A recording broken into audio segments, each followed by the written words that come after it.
లేదు. కానీ మహిమాన్వితమైనటువంటి ప్రదేశం ఈ సుందేళ్ళ. సుందేళ్ళ అనేది పెద్దపల్లి జిల్లా రామగిరి మండలంలో ఉన్నది. గోదావరికి 5 కిలోమీటర్ల దూరంలో ఉన్నది. ఏ ప్రదేశానికైనా అంతకుముందు పూర్వం ఎవరో పుణ్యాన్ని ఆర్జించి పెడితేనే అక్కడ భగవంతుడు వస్తాడు, అవతారం ఎత్తుతాడు.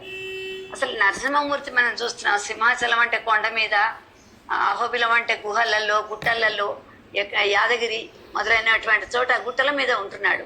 కానీ మన అదృష్టం ఏంటంటే యోగానందుడు, ఇతను యోగ నరసింహుడు అని చెప్పేసి పేరు.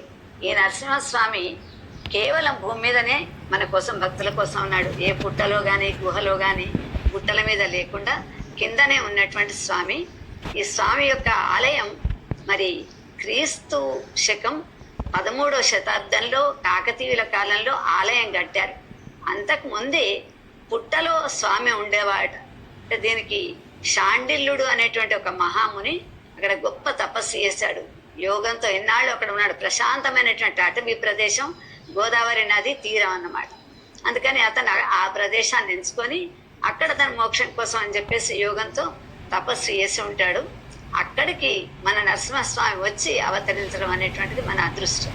అయితే ప్రహ్లాదునికి వరం ఇచ్చిన తర్వాత, హిరణ్యకశిపుని చంపిన తర్వాత దేవతలందరూ అతని దగ్గరికి వస్తారు. చెంచులక్ష్మి వేషంలో అమ్మవారు కూడా వచ్చేసి అతని ఉగ్ర రూపాన్ని ఆమె లేకుండా చేసి మళ్ళీ మామూలు నరసింహుడిలాగా చేస్తున్నటువంటి విషయం మనకు తెలిసింది.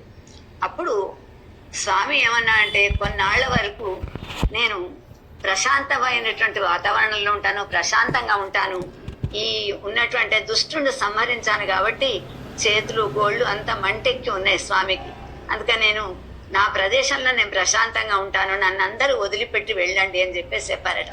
అప్పుడు అమ్మవారు కూడా వైకుంఠానికి వెళుతుంది. అమ్మవారు కూడా లేదు, అందరినీ పొమ్మని చెప్పాడు. అలాంటి స్వామి ఈ ప్రదేశానికి వచ్చి యోగ నరసింహుడు అనేటువంటి పేరుతో మనకు అయ్యప్ప ఎలా ఉంటాడో అట్లా మడిమెలను ఇక్కడ ఉన్నటువంటి తొడలను పైకి అనుకొని కాళ్ళు పైకి పెట్టుకొని యోగం చేస్తున్నటువంటి యోగ ముద్రలు మనకు కనిపిస్తాడు స్వామి.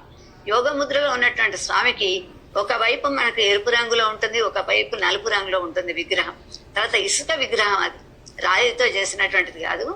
అయితే ఒక బ్రాహ్మణుడు అంటారు, మరి లేకుంటే ఒక రైతు కావచ్చు, తన పొలంలో తవ్వడానికి అని చెప్పేసి వస్తాడట. దున్నడానికి వచ్చినటువంటి సమయంలో స్వామి అక్కడే పక్కన ఉన్నటువంటి పుట్టలో నేనున్నారా బాబు, నన్ను బయటకు దిమ్మని చెప్పేసి అంటాడట. అనేసరికి ఇతను మధ్యాహ్నం కొంచెంసేపు తవ్వి పడుకున్నటువంటి విశ్రాంతి తీసుకున్నటువంటి వాడికి కల వచ్చిన అందరికీ మనకు మన ఉన్నటువంటి ఎంతో మంది దేవతలు స్వప్న దర్శనం ఇవ్వడం అనేటువంటిది జరుగుతుంది. అది అందరికీ కాదు, పూర్వజన్మ పుణ్యం ఉంటేనే జరుగుతుంది. ఆ స్వప్నంలో జరిగినటువంటి వృత్తాంతం కల వచ్చిందేమో, అలసిపోయి పడుకున్నాను అని చెప్పేసి అతను చీకటి పడుతుందని ఇంటికి వెళ్ళిపోయాడు. ఇంట్లో వాళ్ళతో చెప్పాడు. 2వ రోజు అలానే వచ్చింది, 3వ రోజు వచ్చింది, ఇంకా లాభం లేదు, నిజంగానే వచ్చిందని చెప్పేసి తన మనవాడిని వెంట పెట్టుకొని వచ్చాడట. బాబు ఇక్కడ పుట్ట ఉన్నది కదా, పుట్ట చూశాను నేను, పుట్టలో నేను ఉన్నానని చెప్పేసి అందులోంచి ఓ ఓ అని చెప్పేసి ఓంకారం వినిపిస్తున్నదట.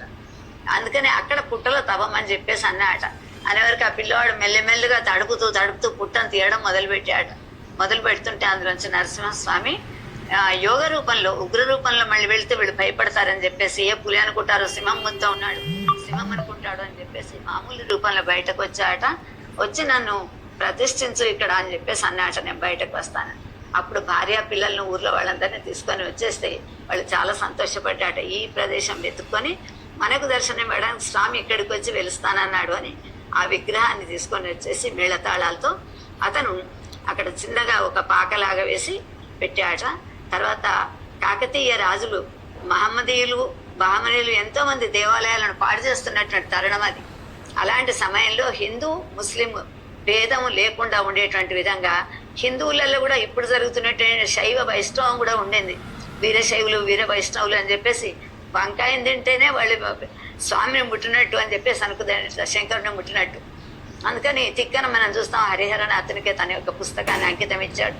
అందుకని ప్రతి శివాలయం, ప్రతి రామాలయం ఎక్కడ ఉన్నా కూడా శివాలయాన్ని పెడుతూ మహాదేవుడు అనేటువంటి కాకతీయ వంశస్థుడైనటువంటి మహారాజుల యొక్క వంశంలో ఉన్నటువంటి మహాదేవుడు అనేటువంటి వాడు ఒక దేవాలయాన్ని కట్టించాడు. ఇప్పుడు మనం వెళితే కూడా చక్కటి రాతి దేవాలయం, ఇల్లు కంటే గుడి పదిలం అంటారు. ఎండాకాలం చల్లగా ఉంటుంది, దాంట్లో భజనలు చేస్తూ కూర్చుంటారు. మధ్యాహ్నం పూట కూడా చుట్టుపక్కల ఉన్నటువంటి సెట్టిపల్లి ఆ ప్రదేశాల నుండి వచ్చి భజన మండలి వాళ్ళు భజన చేస్తూ ఉంటారు. గుడి మూసున్నా సలాకల్లోంచి కనిపిస్తుంది. అలాంటి స్వామికి నివేదిస్తుంటారు. చల్లగా ఉంటుంది కుండలో పెట్టినటువంటి విధంగా. ఆ విధమైనటువంటి రాతి కట్టడంతో అద్భుతమైనటువంటి నిర్మాణం చేశారు. దాతలు ఇచ్చేసి ఈ మధ్య ఎవరైనా వచ్చి రాత్రి పడుకుంటే గ్రహ బాధలున్నా, చేతబడి చేసా, మాటలు రాకున్నా, తర్వాత మతి స్థిమితం ఉన్నటువంటి వాళ్ళు ఎవరన్నా ఉంటే ఒక 3 నిద్రలు చేయండి అని చెప్పేసి చెప్తారు. నరసింహస్వామి వాళ్ళకు కల్లో వచ్చి చెప్తాడు, బాబు భయపడకు నేనున్నా అని. మంచిగా వెళ్ళిపోయారు వాళ్ళు. చాలా మంది ఉన్నారు, వేలు తండోపతండాలు. అందుకని ఎక్కడెక్కడి నుంచో అక్కడికి వస్తారన్నమాట. డాక్టర్లు కూడా చేతులెత్తి మా వల్ల కాలేదు అనేటువంటివి వీళ్ళు వచ్చేసి ఇక్కడ పడుకున్న తర్వాత వాళ్ళకు 3వ రోజు స్వామి దర్శనం